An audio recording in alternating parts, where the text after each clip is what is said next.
But when the Lord is in the steps of a righteous man that he ordered, we can have this kind of encounter.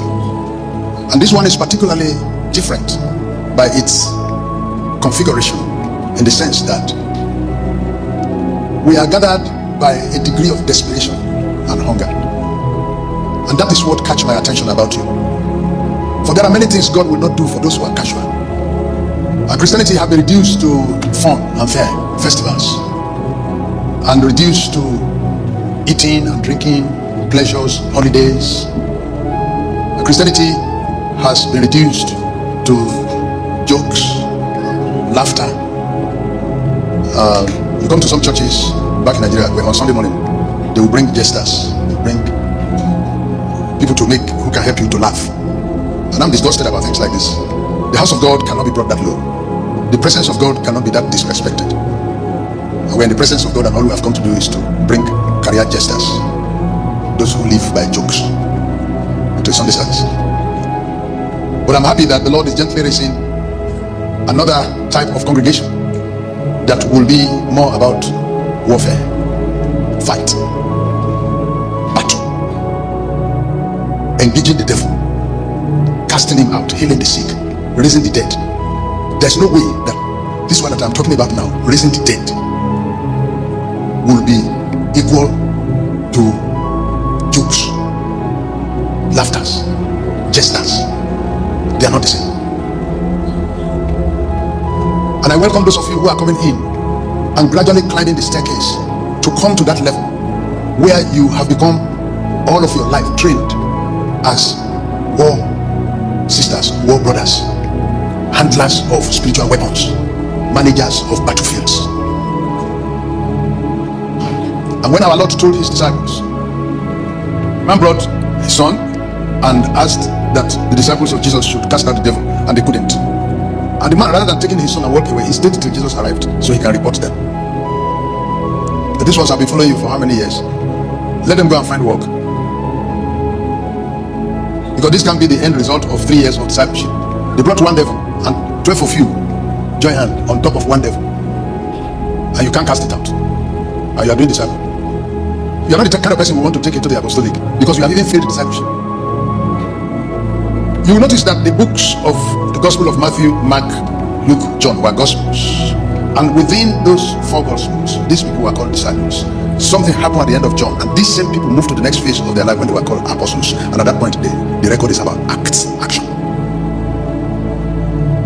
And the day should be over when the school of disciples have closed, and the principal have gone, and you're still doing disciple. So when they were now in private, the disciples who are ashamed and disgraced in the presence of the man who brought his son, thank God he has taken his son away. His son is now well. But the disciples now asked Jesus and said, why was it that we could not cast out the devil?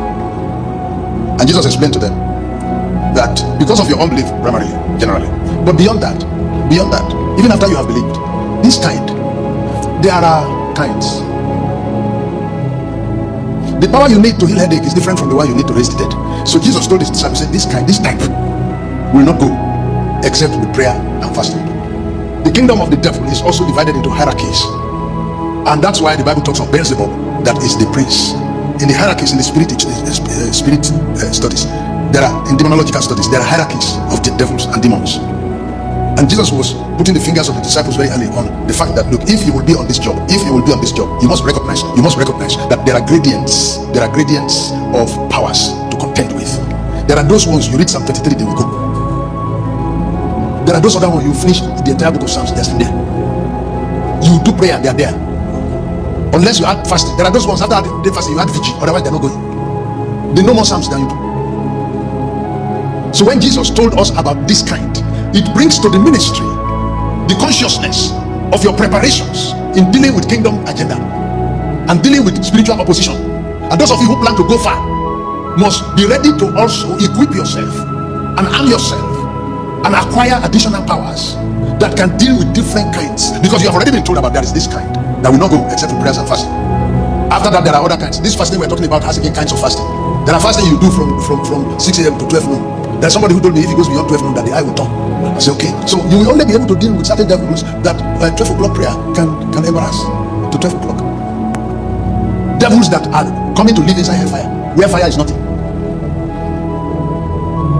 And Paul described to the Ephesians that we're talking about principalities and powers in heavenly places. Principalities, when you come to any school, particularly in our kind of schools in Africa, where you talk of secondary school, then there's a principal. The principal is the head of his college. There are evil spirits that are called principals. They are principalities. They have junior demons under them, and nobody is asked to deal with them in their gradient except you. Angels are not asked to come and cast out devils. Angels are not asked to come and preach salvation. They don't know anything about salvation. All the angels that sinned, they were not forgiven. They don't know about forgiveness. The angels that sinned, they were put in chains and reserved. They don't know about the grace of God. The angels cannot preach. They don't know about it. They don't have experience of salvation. A man cannot give what he does not have. Angels don't have the experience of salvation. That's why they're not given the commission to go and preach, and they are not casting out devils. You who has the mandate, you who carry the burden, you from whom the question will be asked and put, how far have you gone with your mandate? How far have you gone with your commission? You who carry a burden and you are answerable to the burden you are carrying. You cannot sleep. You cannot be complacent. You cannot be eating and drinking. You cannot be running the clergy the way clergy is being run. You cannot be running the church the way the sleeping and dying church is being run. When the whole world, the whole nations, the whole world, the whole earth is looking forward to the manifestation of the sons of God, then there's a whole world of dying men who are waiting for you to rescue them. You can't be at the eater, you can't be at the drinkers, you can't be at the sleepers, you can't afford the pleasures and the leisure that are going on out there. I am extremely excited about your isolation. I'm extremely excited about your recognition of the fact that you have something special that you have to carry out, and you have to find get to a resort where you can re-equip, you can re-energize, you can reinvigorate, you can revitalize your commitment, you can refuel your vehicle, because you know you are going far. The biggest crisis in the kingdom today is the complete absence of hunger. And people are running the ministry as if it's a civil service. They put pastors who are on duty in the morning till afternoon, then they close, and then another pastor, and people are up there in General Overseer's office, and whenever there's a crisis, they just call the pastor on duty. The pastor on duty. People who are coming, people who are coming, they're not coming to see the pastor on duty. They're coming to see you. And many of them are arranged in such leisure and pleasure, as if it's a civil service. You have to register your name for 3 months before you can see the man of God. You are not to put yourself in that kind of arrangement. Never. If you follow those examples, you would have made nonsense of your call. The call of Samuel is an indictment of Eli. Because if Eli was doing well, nobody would call Samuel. Your arrival is an indictment of the status quo. I need you to impose upon yourselves bigger burdens for ministry. Take sleep off your eyes. Drive food off your throat. Create your own hunger.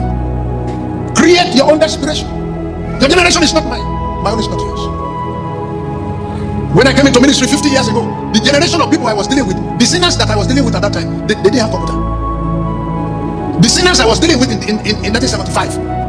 I don't know how old you were in 1975. But the sinners, listen, the sinners I've lived my life as an evangelist for 50 years and I've done no other job. The sinners I was dealing with in 1975, they had no computers. There were no courts in the secondary schools. The sinners I was dealing with in 1975 they were not on drugs. How much drug was in the society in 1975? The sinners, the Babalawos in Africa that I was dealing with, they didn't have iPad.